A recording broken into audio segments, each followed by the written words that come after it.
Hello, everybody. I'm George from Ireland. Well, commenting on the intensification of the Russo Ukrainian conflict, and this is, to some extent, Donald Trump's fault. Obviously, I blame Putin. He's the one who started the war, maintains the war, but Trump was going to bring peace in 24 hours. Well, ha ha ha, what a sick joke it is. 21st of January is supposed to have peace, and here we are coming towards mid September. So he's intensified. He bombed in Kiev right beside the European Union building. I don't think any EU officials were killed. Now, was it a deliberate attack on civilian infrastructure? It wouldn't surprise me. They've deliberately destroyed destroyed lots of schools, hospitals, clinics, and so forth. Bomb shelters, labor children, and. We know about the mass murder of civilians in Bucha, and so forth. The kidnapping over 20,000 children makes Hamas's scale kidnapping pale into insignificance by comparison.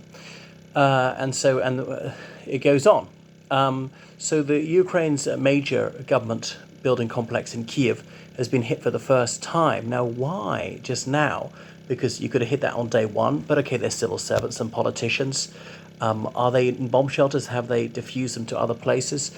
Why is he doing this now? I mean, I suppose partly he's lashing out in rage at these effective Ukrainian attacks on Russian refineries. I know over 17% of their refining capacity is being taken out, and that's going up. On the other hand, yes, they are getting repaired, but I'm told it takes at least several days, could be several weeks. But at this rate, if the Ukrainians were going to continue this rate, they would take out like half of it by the end of the year. On the other hand, some of the refineries are in Siberia, just out of range, so they'll never take out more than half of it. The Russians might get better at defending their refineries, but that means pulling out of air defense out of other areas. They don't have enough air defense to cover everywhere. Occasionally some drones and missiles are going to get through. So so Russia launching over 800 drones and missiles, so they're producing way more. Some of these Shahed drones to the Iranian design and so forth.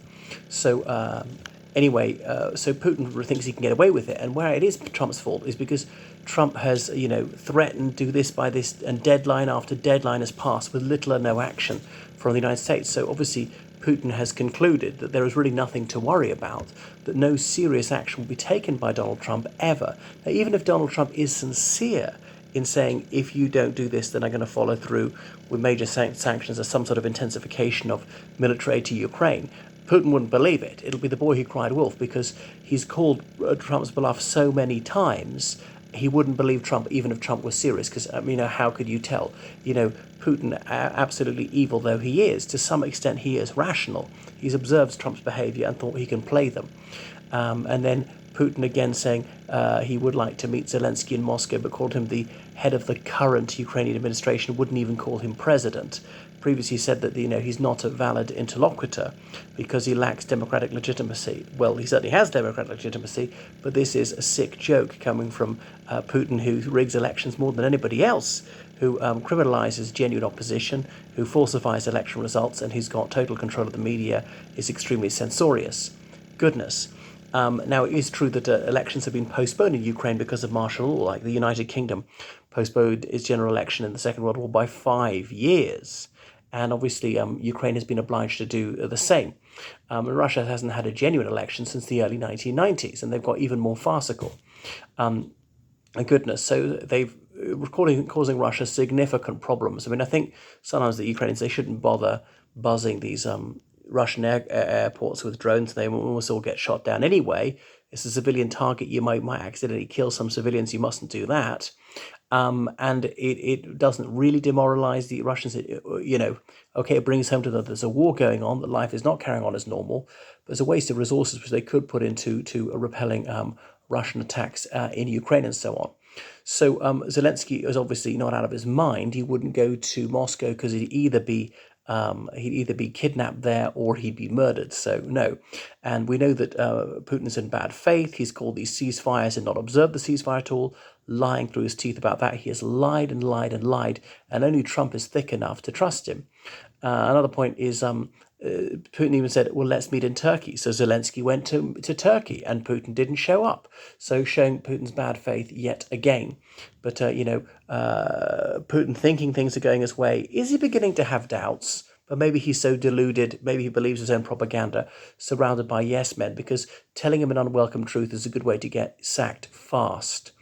That this 2-day operation, here we are, 3.5 years on, and they're not really making progress. I mean, the best of the summer campaigning season is over. I mean, it's coming to an end. Obviously, they can campaign to the end of October, but the prime campaigning season, it's mostly gone, and they made very little ground. Yes, the Russians did advance, but, at this rate, the entire population of Russia would be annihilated before they got to the western edge of Ukraine.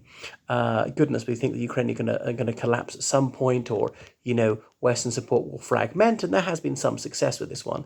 Now, Robert Fico, the Prime Minister of Slovakia, he visited Kiev recently, met President Volodymyr Zelensky, and Zelensky received him with the greatest of cordiality and with extravagant politeness, because he had to. This is his neighbor. Slovakia is adjacent to Ukraine. And Fico's cut off all military aid to Ukraine and is openly unsympathetic to Ukraine's plight. So, although infuriating and disappointing that is from a Ukrainian perspective, they can't afford to alienate him further. Could they even win him round? Remember, Slovakia is a European Union member state, can veto various aid packages, sanctions packages, and there's obviously some aggro between them. The Ukrainians have blown up that Druzhba pipeline, which was providing oil to Slovakia, going through Belarus. The Ukrainians blew up the Russian section, but not the Belarusian section of it, because Ukraine does not need more enemies, so they don't want to provoke Belarus directly. So Ukrainians also showed to Slovakia, well, there's no sense in relying on Russian oil because it's unreliable, because we can cut it off. So you got to diversify your energy sources. You and Hungary, the only two that are buying it. Goodness. So, the situation is obviously still bad for Ukraine. Remember that sort of Russian breakthrough they had a few weeks ago? Well, remember we heard at first that they wouldn't be able to exploit it. They don't have enough tanks, armored personnel carriers, infantry fighting vehicles. They can't go forward fast. Even they have felt the losses are so severe. They're no longer doing the meat attacks, the mass attacks like human waves. Just 2 or 3 going forward. Can they gather enough groups of 3 to eventually launch some charge at some Ukrainian trench and so on? They don't want big groups that the drones will easily see. Is it even worth using a drone against just 2 men, and so on? But then 2 becomes 6, becomes 9, becomes 12, or whatever, as more little groups, they're arriving in small increments in penny packets.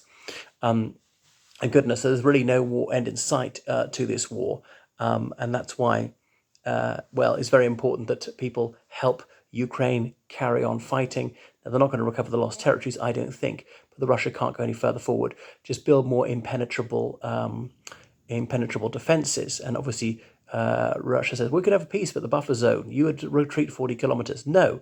Well, how about Russia retreat 40 kilometers, and so on? All these completely unreasonable policies. And it is revolting to see the Russian Orthodox Church talk about, oh, Jesus, meek and mild, gentle Jesus, who wouldn't fight in his own defense, and then blessing the arms of the Russian military in this war of unprovoked aggression, murdering fellow Orthodox Christians just because they're Ukrainian, is revolting. And they're very much an arm of the Russian state, always have been. There's no crime that they wouldn't valorize, sadly. Right, thank you for watching my channel. Make sure you subscribe on Patreon, donate to PayPal, georgecallahan7@gmail.com. Goodbye.